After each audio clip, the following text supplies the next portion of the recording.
Last year, mass shootings happened in a record 23 U.S. schools. The state of Florida thinks the solution is to protect students with more guns. The local government has passed a law to arm teachers, and so far 25 school districts have signed up. Volunteers will undergo special training, but critics warn this won't prevent attacks like the one in the city of Parkland that killed 17 people last year. Instead, they fear it'll cause fatal accidents. Well, to discuss this, I'm joined now from Parkland, Florida by Lori Alhadeff, who, as we heard earlier, opposes the bill. Lori lost her 14-year-old daughter in the Parkland school shooting and has since founded the organization Make Our Schools Safe. Lori, really good to have you on the program. From the outset, let me just say that you have strong moral authority here. Your voice is extremely important. You have every right to have a strong opinion about this. But you have the governor saying, I want to prevent tragedies such as the one that took your daughter away from you by making schools safer. We'll train the teachers and we'll ensure that those massacres don't occur. Why don't you believe him? I believe that we need to make our schools safer by creating layers and layers of protection. I believe that we need to be proactive and, for example, like more mental health services for our students, specifically starting at the elementary school level, where we have an opportunity to reach these students early to be able to get them the mental health services that they deserve. And arming our teachers is a reactive measure. And we need to be able to think of solutions to prevent the guns from getting into our schools. Okay, I want you to have a little listen to Sheriff Noel Stephen, the Okeechobee County Sheriff. Have a listen. We're going to arm these folks. We're going to train these folks. They are leaving this gun range higher trained than my rookie employees. So they're saying, Lori, that there are going to be loads of checks and balances here. They're even undergoing psychiatric evaluation, background checks, and so on, to ensure that it's a good guy with a gun who can stop the bad guy with a gun. How about both? How about you have this as a preventative measure, but we also try to address the root causes?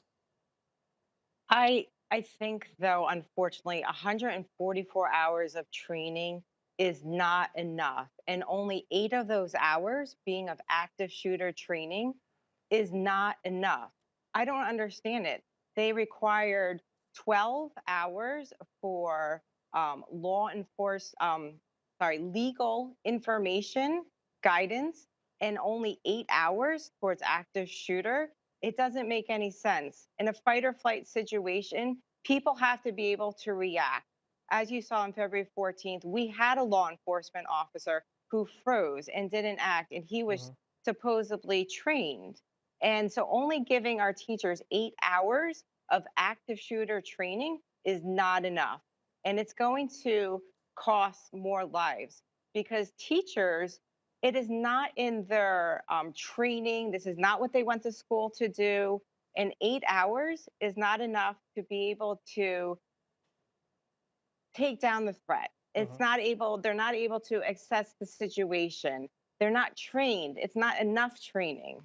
Okay, and I'm looking at the number of school districts in Florida. There seem to be 67. So 25 have agreed to participate in this program. That suggests that less than half have agreed. It means that the majority still have questions. So does that give you hope that you can push back and this can be reversed? Listen, at the end of the day, we're creating a culture of fear by arming our teachers. And the first teacher that accidentally shoots an innocent child, then they're going to rethink this. Then they're going to think that this was not a good idea. And we need to put the guns in the hands of our law enforcement, who are the experts in this field, to be able to take down the threat. There would be those, and this gets politicized. It becomes a gun control debate, a right-left debate, and this is not what we're trying to do here. But I noticed on social media, in the aftermath of the recent Colorado shooting, we saw this young kid, an 18-year-old kid, go and rush the gunman, right? And he lost his life. Kendrick Castillo was the kid. He rushed the gunman, probably saved lives and sacrificed his life in the process. There are those who tend to skew right in their politics, who say, well, if there was somebody with a gun there, this kid wouldn't have lost his life. If somebody could have taken out the shooter, we wouldn't be in this situation. What's your response to that? We have to create layers and layers of protection. We have to keep the guns out of our school through single point entry, more cameras. We need to have random searches of backpacks and screenings. We need to have more mental health services. We need to start promoting more see something, say something, send something apps like the Safer Watch app.